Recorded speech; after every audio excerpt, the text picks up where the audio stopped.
रमेश, एक truck driver, रात के सफर का आदी था। लंबी सड़कें, ठंडी हवा और पेट में जलती हुई भूख। उसे मसालेदार खाने का बड़ा शौक था।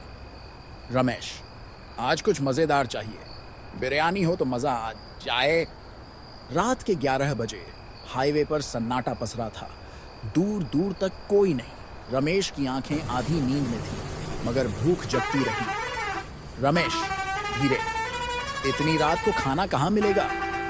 अचानक सड़क के किनारे एक चमकता स्टॉल दिखा। उस पर लिखा था, चुड़ैल बिरयानी स्टॉल। बाकी सब अंधेरा था, बस वही जगह रोशनी से नहाई थी। स्टॉल के पीछे से एक औरत निकली, बेहद खूबसूरत, लेकिन उसकी आंखों में अजीब चमक थी।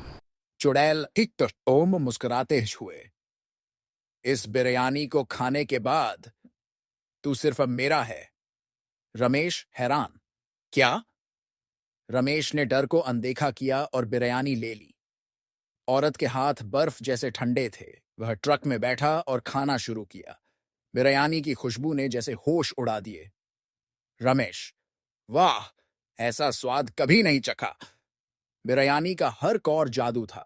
रमेश भूल गया कि वह सड़क पर है, जैसे स्वर्ग का खाना हो। रमेश, ये तो जन्नत है। आईने में उसने खुद को देखा। उसकी आंखों का रंग बदल चुका था। रमेश, डरते हुए, मेरे साथ क्या हो रहा है?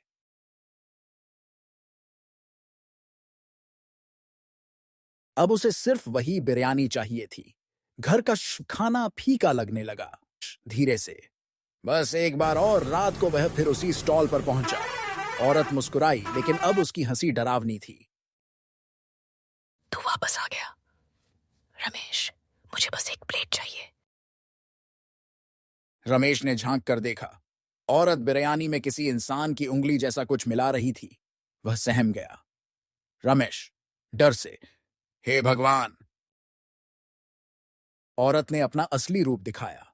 लंबे दांत, उल्टे पैर, पीली आंखें। चुड़ैल चीखकर, अब तू मेरा गुलाम बनेगा। रमेश ने ट्रक स्टार्ट किया और भागने लगा। पीछे से चुड़ैल की आवाज आई, कहाँ जा रहा है मेरा खाना? ट्रक पेड़ से टकरा गया।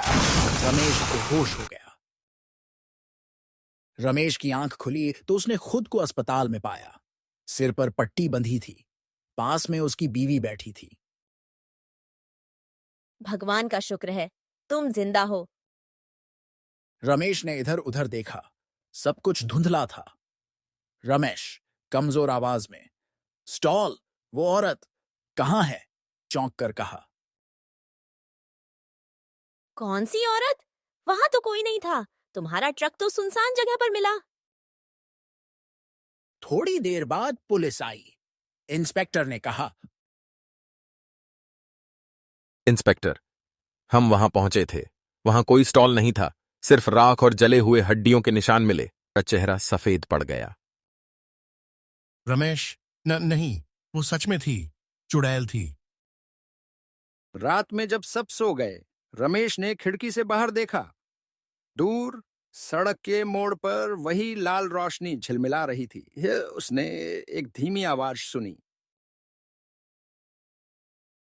रमेश, तेरा हिस्सा अभी बाकी है।